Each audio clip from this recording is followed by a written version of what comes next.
Gusto enorme entrar en comunicación telefónica y le agradezco desde luego a Tania Renaud Panzi.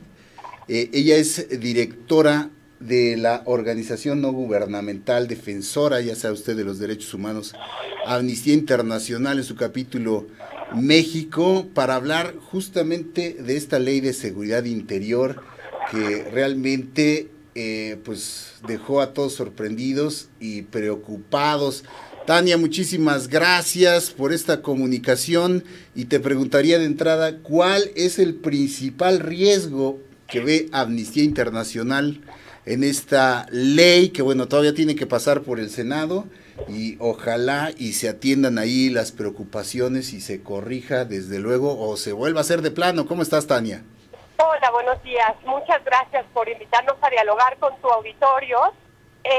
Bueno, pues desde Amnistía Internacional vemos con preocupación y hemos marcado en el calendario el 30 de noviembre como un día que puede constituir un retroceso importante en materia de derechos humanos.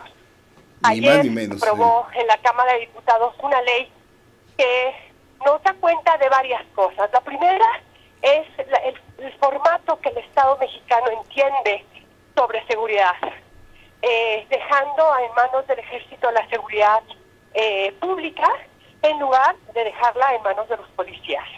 Pero hemos llegado hasta aquí, hasta este momento tan difícil, porque no ha habido una apuesta en los últimos, por lo menos 30 años, de dignificar, de capacitar a las policías.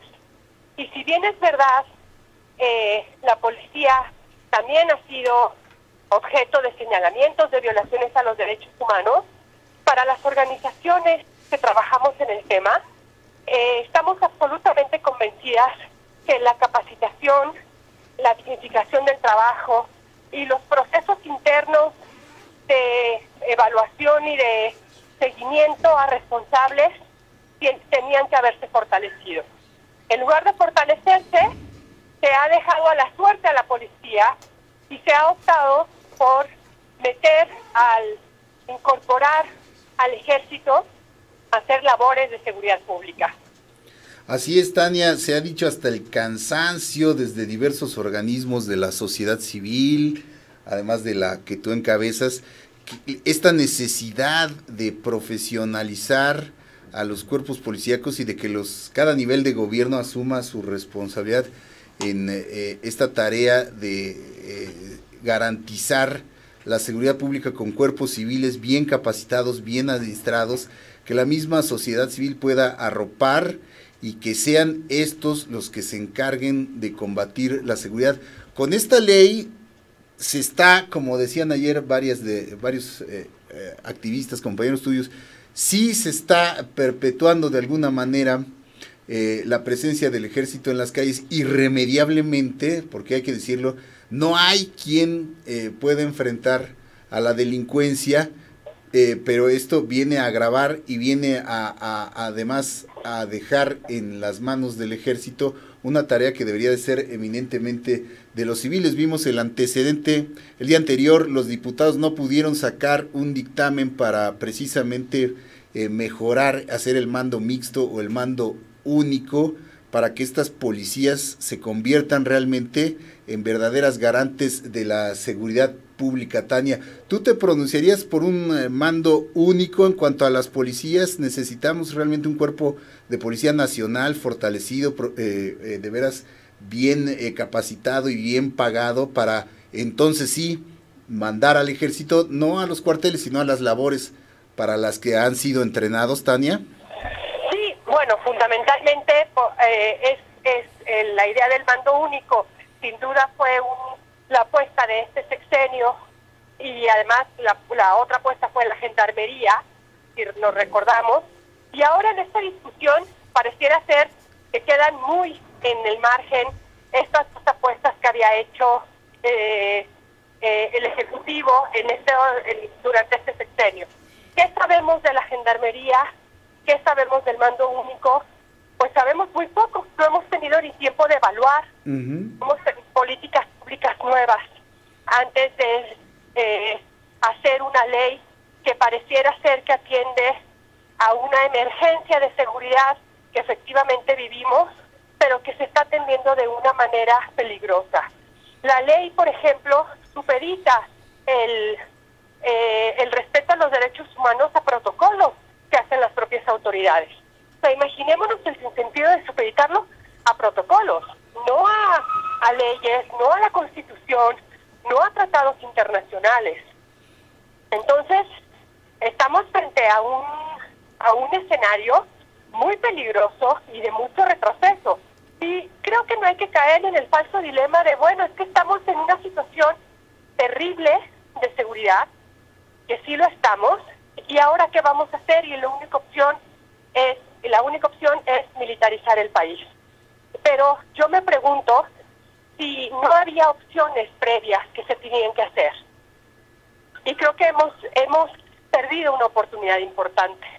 Así es, Tania. Algunas de las preocupaciones también expresadas por defensores de derechos humanos es que esta ley, que igual sí se necesitaba una ley a lo mejor bien hecha, ¿no? Pero lo peor es que sacan muchos conceptos ambiguos, peligrosos, que abren precisamente o dejan a criterio de la autoridad en turno, que eso es muy, muy peligroso, ¿no? Los casos de estas declaratorias de protección a la seguridad interior, que ahora son a las que se tendrá que recurrir como figura para desplegar a militares en alguna zona del país.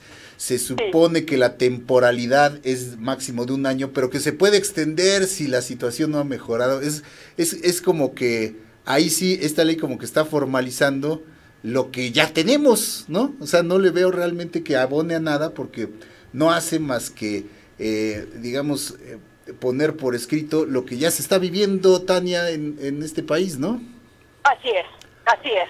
Entonces, no sabemos exactamente cómo va a operar, no sabemos cómo se van a transparentar los procesos, y la práctica de documentar casos de violaciones a derechos humanos en donde el ejército está involucrado nos demuestra que el ejército no se ha caracterizado por ser una instancia transparente en la rendición de cuentas, en la apertura de responsabilidades a personas señaladas, ¿no? Es importante también conocer por qué las organizaciones no estamos de acuerdo. La transparencia, el retroceso de los derechos humanos, crear estados de excepción, consideramos que son elementos que marcan una luz roja, que tenemos que atender, que tenemos que conocer. La ciudadanía no nos podemos quedar sentadas y sentados deseando que alguien más nos resuelva un problema que no se ha resuelto. Creo que tenemos que tener muy claro lo que puede ocurrir cuando se militariza un país. Sí, Tania, se abre, dicen también algunos expertos, juristas, la posibilidad a que esto se lleve a la acción de inconstitucionalidad, precisamente por esos estados de excepción y esos conceptos poco claros, que seguramente será entonces en la Suprema Corte donde terminaría definiéndose esto. Anda por ahí. Aquí nos pasa igual con los sonidos de la calle, no te preocupes. Sí. Son los ruidos urbanos. Sí, claramente. Sí, te decía, terminará esto en la Suprema. Y también una pregunta antes que se me vaya la idea. ¿Consultaron los legisladores, tuvieron la delicadeza de consultar a organismos como el tuyo para construir este dictamen? No lo creo, ¿verdad?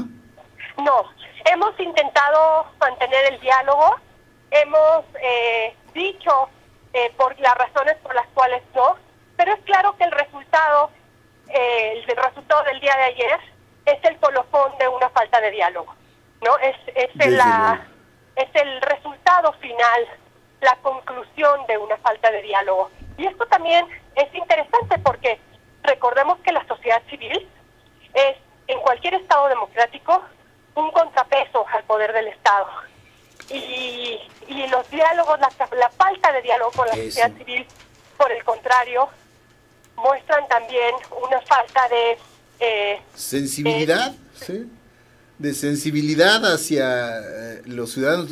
Lamentablemente los legisladores no escuchan, se ponen por la libre a construir iniciativas, y si la sacaran bien, bueno, ¿no? Pero ni siquiera... De sensibilidad, y yo diría que que de responsabilidad. Así O sea, es. cuando la autoridad del Estado se sienta con la sociedad civil, no es que nos estén haciendo un favor, es que están actuando en democracia. Exacto. Democracia, hay que escuchar a todos los actores. Así es. No se trata nada más y nada menos que cumplan con su función, ¿no? Que es la de representar justamente a la ciudadanía y a todas esas organizaciones sociales, civiles, que están precisamente tratando de colaborar a construir estos marcos jurídicos que digo, sí se necesita o no se necesita una ley de seguridad interior, Tania, a tu parecer, ¿sí se necesitaba o bien nada más es aplicar? También escuchaba yo algunas opiniones, pues nada más se necesita aplicar las leyes que ya tenemos, el ejército a lo que es y la policía obligarla a que cumpla su trabajo mediante las leyes que ya tenemos. Necesitamos una ley, bueno, ahora ya la tenemos, ya ni modo, hay que corregirla, ¿no? Pero de entrada, ¿la necesitábamos o no? ¿Tú qué opinas, Tania? Yo creo que más que necesitar una ley de seguridad interior, necesitábamos y necesitamos una estrategia mucho más completa sobre seguridad pública. Eso. Una estrategia y una política pública que incluya la capacitación, la rendición de cuentas, la mejora de la relación laboral entre la policía y sobre todo y el Estado, así ¿no? Entre es. los miembros policiales y el Estado. Necesitábamos y necesitamos también rendir cuentas a la ciudadanía, procesos de transparencia y también procesos de sanción, de sanción efectiva, de sanción clara, cuando los claro. son señalados por violaciones a derechos humanos. Esa es otra cosa que no ha ocurrido. Exacto. O sea, ajá. vemos cómo las actuaciones policiales quedan en ocasiones, las malas actuaciones quedan en la impunidad a las víctimas.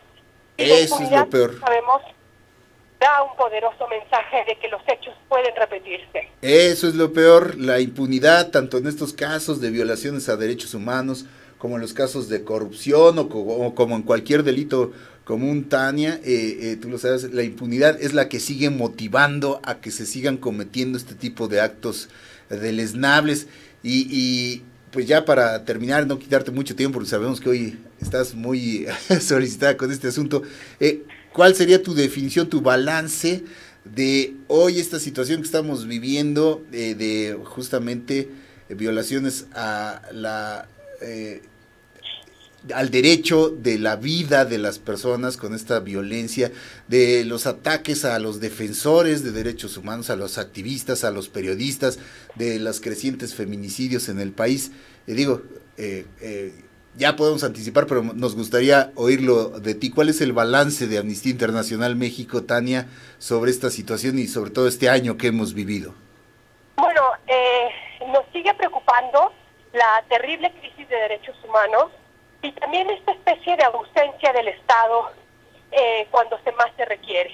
La ausencia que se encarna en la falta de sanción a responsables, que se encarna en la falta de cumplimiento de políticas públicas, en la falta de coordinación en las políticas públicas.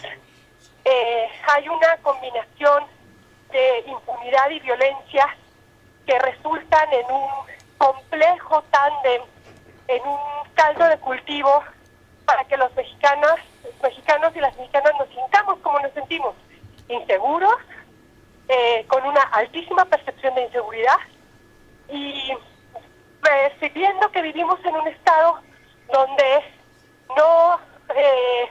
no hay capacidad para llamar al Estado, para sacar